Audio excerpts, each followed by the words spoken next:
everyone, I'm at Laurelhurst right now. I just did a supply run.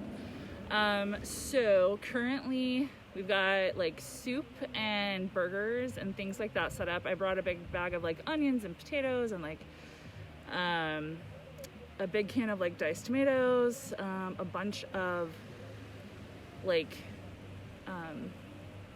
hot food containers and coffee cups and things like that, so that we have a place to put all this food once it's done. It looks like, let's see, could use probably more tables at some point, especially if you can donate them. Tents, sleeping bags, tarps, things like that. We need water, food, beverages, shit like that. The atmosphere is just really chill. It's calm. You can come down just if you want to drop stuff off. There is a couple of different tents set up that have like supplies. So one of them is cooking a whole bunch of stuff. The other one has like more snacks. Then there's also a van. There's probably going to be multiple vans and stations with supplies and things like that. If you come down and want to hang out, like I would say bring a chair, bring warm stuff. It looks like they're also building with like pallets and stuff like that, so extra pallets may also be something that's useful. But I'm also thinking like just huge batches of cooked food can be good too. I might actually just go home, bake several batches of something and bring it back down, because that shit is really helpful too. They have like pots and grills and stuff like that. They could probably use more, but they have some of that equipment, but like definitely not ovens or anything like that. Probably coolers too. I'm gonna check as far as coolers and stuff go, and then find out anything else. And then I will be probably leaving here, gonna go grab some more stuff. I'm gonna grab Zane. Zane's gonna come back down here with me most likely, and then we're gonna hang out for a while and chill. I'm gonna have like, I have all my crocheting stuff with me to both make more blankets and utilize all this stuff to it doesn't have to be blankets, it can be hats, scarves, gloves, whatever, but to just like, okay, if we're sitting here occupying space, talking, hanging out, like no reason not to like also put myself to work and stuff. So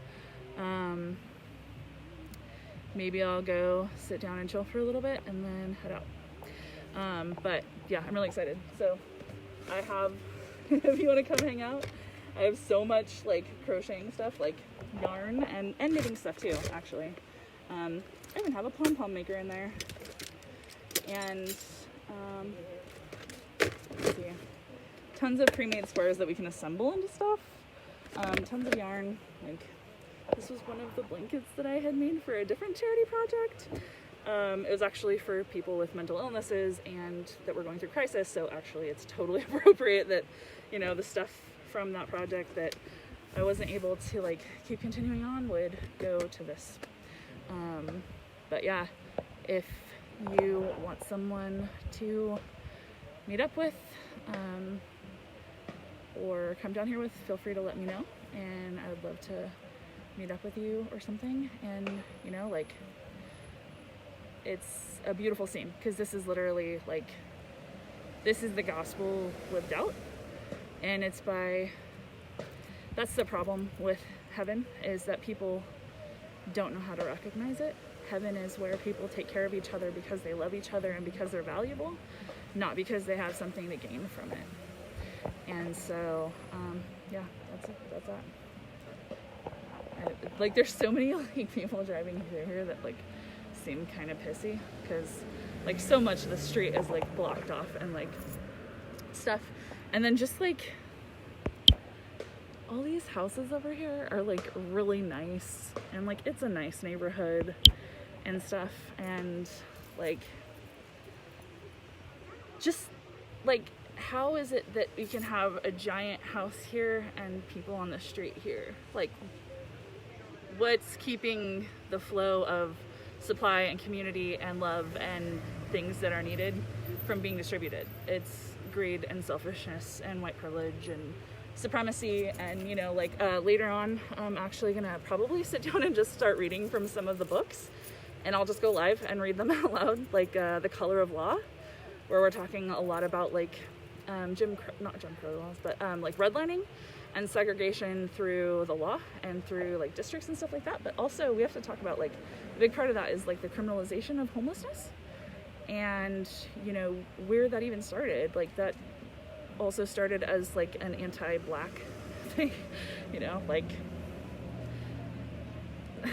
anti-blackness is like permeates our entire society, and it's horrible. It hurts all of us. You know, it dehumanizes white people. It attempts to dehumanize, you know, everyone who's not white, you know, black, indigenous, people of color, like, but what it does is it destroys the humanity of the people that practice it.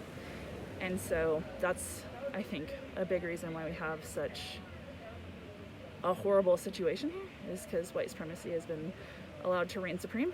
And, you know, if we do, I think the stats are somewhere around 80% white people in the country, and if we have 80% white people and 80% like so many of us are just complacent and like stewing in our privilege and our white supremacy, and like sitting there not even knowing that we've been dehumanized by this whole entire system, like, that's a really fucked up society. You know, like, if 80% of us are sitting here with a loss of our humanity, because every ounce of privilege I feel like we gain, we're giving up portions of our souls and our humanity. So anyway, like, these are just such beautiful, beautiful people, and like, they deserve the world. So if you can, not just Laurelhurst, but there are so many different sweeps happening and things like that. You know, it's fine. People can do what they want, but, you know, just watching like a mom and her kid like walk through the park with their tennis rackets, they're gonna go play tennis, which is okay. There's nothing wrong with playing tennis. It's just the disconnect between people living through their darkest times right next to people who are living completely oblivious to this. You know, and the poor are always with us, and I hear that a lot, but here's the thing, that means you always have a fucking job to do. Always. Our work is never done. So anyway, want to come hang out with me or whatever, I'm here. Or, well, I'm not here all the time, but I will be in and out, and I would be happy to like have somebody to hang out with too. But all right, love y'all.